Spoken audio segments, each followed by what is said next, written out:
I am the Tofu Golem. Please enjoy the video. You start by defining target labels and success metrics so every subsequent decision maps back to performance. Once done, inventory data sources and record schemas, owners, and access methods.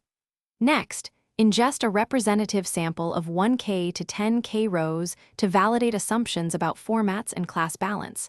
This early sample saves hours later. Make sure to log provenance and storage locations so you can reproduce collection and audit where each row originated.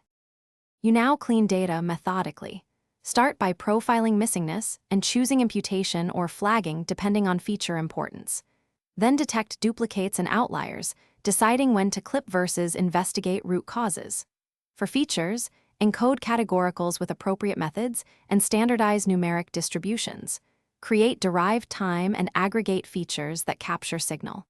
Throughout, keep transformations in code and check for label leakage. If leakage appears, revise earlier steps. You finish by creating robust splits, stratified or time-based, so validation mimics production behavior and prevents optimistic bias.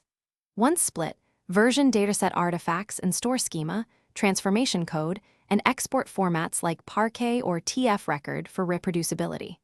Run automated validation checks and a privacy review to ensure no sensitive fields leak into training. If something goes wrong, use the version history to roll back to the last known good dataset, replay ingestion on the sample, and compare validation metrics to isolate the change.